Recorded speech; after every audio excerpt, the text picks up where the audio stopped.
भाइयों को नमस्कार। आज हम एक विवादित मुद्दे का जिक्र करेंगे। आप पहले थोड़ा वीडियो देखें। देखिए, जब जब कोई बच्चा हिंदू घर में पैदा होता है, हिंदू माँ बाप से जन्मते ही उसका गंगा यमुना में स्नान करने का जन्मसिद्ध अधिकार हो जाता है। उससे उसको वंचित नहीं किया जा सकता। इन्होंने हमको संगम स्नान से वंचित कर दिया। कितना बड़ा संवैधानिक जो है इन्होंने प्रश्न खड़ा किया है कि क्या किसी हिंदू बच्चे को आप स्नान से वंचित कर सकते हो? कर दिया इन्होंने। भाइयों, आपने वीडियो देख लिया। ये वीडियो है जब माघ मेले में इसी 18-19 जनवरी को स्नान करने के लिए ये पहुँचे ज्योतिष पीठ के शंकराचार्य जी, जिनका नाम स्वामी अविमुक्तेश्वरानंद सरस्वती है। ये विवादों में रहने के बड़े शौकीन हैं। देखो कैसे अखिलेश के ज़माने में जब उसकी सरकार थी 2015 में, तो इन्होंने गणेश मूर्ति के गंगा में विसर्जन को लेकर के और उत्पात मचाया कि मैं तो गंगा में ही विसर्जन करूंगा। ये बनारस या काशी की घटना है। तो फिर इनकी लठ बरसे, इनके ऊपर लठ बरसे, ये घायल भी हो गए। इन्होंने कई बच्चे जो लेके गए थे वो भी घायल हो गए। फिर बाद में भी इन्होंने कई दिन तक एहतजाज किया और जो है प्रदर्शनबाजी करते रहे। अब भी ये माघ मेले में स्नान करने गए। जब इनको कहा गया भाई तुम जो है पालकी से उतर करके जाओ, एक स्थान पर रोक दी गई। अब शंकराचार्य जी जो है, एक तरफ तो ये कहते हैं कोर्ट हमारा निर्णय नहीं कर सकती कि हमारे अभिषेक को लेकर के, और फिर तुम प्रोटोकॉल चाहते हो विशेष तौर से। तो क्या तुम स्नान के लिए पालकी सहित घुसोगे? ये उचित है? प्रशासन की बड़ी मजबूरियां होती हैं। पहले भी भगदड़ हो गई थी, जब महाकुंभ हुआ उसमें भगदड़ हुई, लोगों की जान गई। तो आपका दायित्व ये नहीं बनता कि आप प्रशासन से सहयोग करें, व्यवस्था बनाने में सहयोग करें, अनुशासन बनाए रखने में सहयोग करें, या प्रशासन को ब्लैकमेल करें, अपने पद का रुतबा दिखाएं। और वो पद जो खुद विवादित है, इनकी जो अभिषेक हुआ वो विवादित है। ये कहा जा रहा है कि अनधिकृत है। इनके गुरुजी वाले पे भी विवाद था। अच्छा, एक बात ये भी सोचने की है, जो अयम आत्मा ब्रह्म कहने वाले लोग हैं और ज्योतिष पीठ जो आदि शंकराचार्य जी के द्वारा स्थापित है, आदि शंकर जो वेदांत के शिरोमणि हैं, जो अत्यंत ही सम्मानित हैं, उन्होंने 4 मठों या पीठों की स्थापना की थी, हम जानते हैं। उनमें से ये ज्योतिष पीठ भी एक है। लेकिन जब आप पद की लालसा से और किसी विवाद में आते हैं तो आदि शंकर के एक पीठ का आप खुद अपमान करते हैं। बड़े शौक है, पालकी में चलेंगे, बड़े सिंहासन पे बैठेंगे और बड़े बड़े जो उद्योगपति हैं, अपने मुकेश अंबानी के वहाँ शादियों में शामिल होंगे। बड़ी लालसाएं हैं। किसी को क्या शिक्षा देंगे आप? क्या आप वैराग्य का पाठ पढ़ाएंगे जब आप स्वयं इस तरह का व्यवहार करते हैं? राम मंदिर की प्राण प्रतिष्ठा के ऊपर प्रश्न उठाते हैं। अरे 500 साल के बाद विवाद खत्म हुआ तो होने दो। प्राण प्रतिष्ठा एक पिछड़े के हाथ से होती है तो और भी अच्छी है। मैं तो कहता हूँ एक दलित के हाथ से हो। ब्राह्मणों ने बहुत प्राण प्रतिष्ठा कर ली। अब यदि सनातन के जिन जातियों को आप जो है मध्यवर्ती या निम्न जातियां मानते हैं, तो उनके हाथ से हो जाए तो क्या गुनाह है? जो इस सनातन की सेवा करते रहे हैं, आज उन्हें दलित या पिछड़ा कहते हैं, तो क्या हुआ?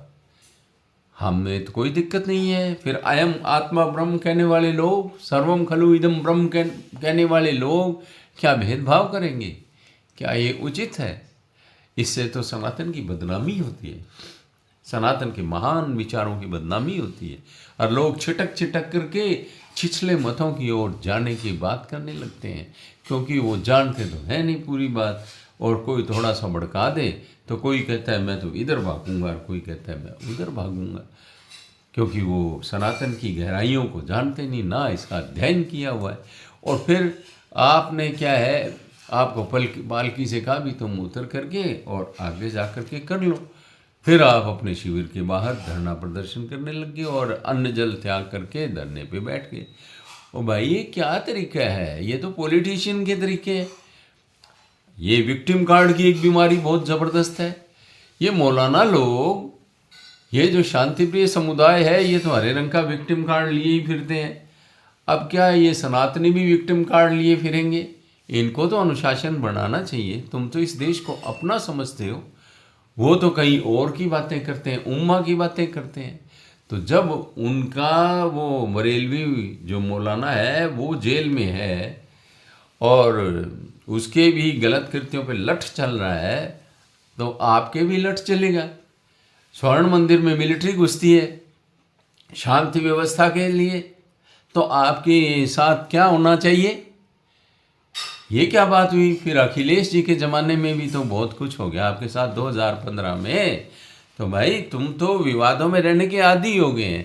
आपको राजनेता बन जाना चाहिए। आप जो है आध्यात्मिक चर्चा उसके अंदर आपकी रुचि नहीं है। आपको आम जन तक आदि शंकराचार्य जी के संदेश को पहुंचाना चाहिए, जो समता पे आधारित है, जो मनुष्य के स्वयं के स्वरूप के जानने पर आधारित है। अहम ब्रह्मास्मि सर्वम खलु इदम ब्रह्म। जब सारा ब्रह्मांड सारा विश्व ही ब्रह्म है, तो फिर भेदभाव कहाँ आ गया? ये कैसे भेदभाव करोगे भाई? और लाठीचार्ज हो जाना कोई बड़ी बात नहीं है। प्रशासन की अपनी मजबूरियां होती हैं। प्रशासन को समान दृष्टिकोण भी रखना पड़ता है, जैसे योगी जी रख रहे हैं। इन्होंने किसी दुबे को एनकाउंटर में मारा, तो किसी यादव डकैत को भी मारा और अपनी जाति के लोगों को भी मारा। इनकी कोई जातिवादी नहीं होती। ये सन्यासी हैं और सन्यासी सम्मान नहीं होता है। आपने तो सन्यास ग्रहण भी नहीं किया। आप तो जा कर के मान सम्मान के लिए लड़ते हैं। मान सम्मान, अपने अहंकार के लिए, काम क्रोध मद लोभ के लिए तो सारी दुनिया लड़ती है। फिर आप शंकराचार्य जी हैं, उनका चाहे आप गलत नाम लगा रहे हो। आपसे पूछा भी गया है कि भी शंकराचार्य का आप पदवी कैसे लिख सकते हैं, जब सुप्रीम कोर्ट में मामला है और ये आपका अभिषेक विवादित है। आप स्वयं गलत आचरण करते हैं, आप व्यवस्था का सम्मान नहीं करते, तो लोगों को अनुशासन कैसे सिखाएंगे? और वो हरे रंग के विक्टिम कार्ड है। यदि तुम्हारे साथ भेदभाव किया जाए, आपको विशेष प्रोटोकॉल दिया जाए, तो मौलवी क्या कहेंगे? हमें तो गिरफ्तार कर लेते हैं और इनको भगवाधारियों को विशेष सम्मान मिल रहा है। ऐसे देश नहीं चला करते। असली धर्मनिरपेक्षता यही है, जो गलत करे उसके डंडे बरसाओ। अभी जम्मू कश्मीर में भी मस्जिदों की पूरी वो प्रोफाइल तैयार हो रही है, तो होनी चाहिए। क्यों नहीं होनी चाहिए? वहाँ कौन ठहर रहा है, कहाँ के रहने वाले हैं, कहाँ से आए हैं, सीमा पार से आए हैं कि कहीं से आए हैं? वरना कैसे टेररिस्ट एक्टिविटी के ऊपर कंट्रोल लगेगा?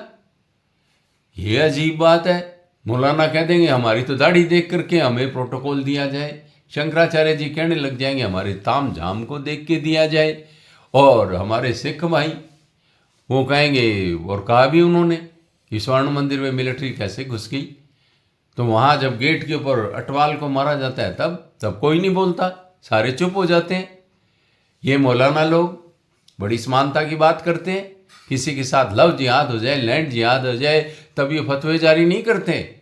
ये वाहियात बातों पे फतवे जारी करते रहते हैं। क्या शंकराचार्य के पद को भी आप ऐसा ही बनाना चाहते हैं? आपके विवादित आचरण सनातन के लिए एक मतलब विचारणीय मुद्दा है। आपको ऐसी बात नहीं करनी चाहिए। आज के युग में मानव मात्र के कल्याण और समानता की बात करनी चाहिए। और समाज में यदि कोई कुरीति हो तो उसे दूर करने में यदि कोई सरकार कुछ करती है तो उसका सहयोग करना चाहिए।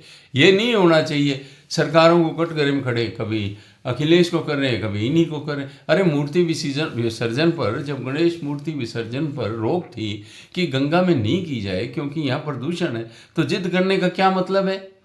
इसका मतलब ध्यान आकर्षण करना है। आप राजनीति में आइए, राजनीति करिए, क्यों बिना मतलब शंकराचार्य के पद की गरिमा को गिराते हो? भाइयों, आप लोगों ने सुना, आपको पसंद आए तो लाइक शेयर एंड सब्सक्राइब करना, कमेंट्स भी दे देना, क्योंकि अपने अपने विचार होते हैं। गरिमा जो है अनुशासित आचरण और उच्च आचरण से ही बनी रहती है, इसकी कोई गारंटी नहीं है। आपको पुनः पुनः धन्यवाद।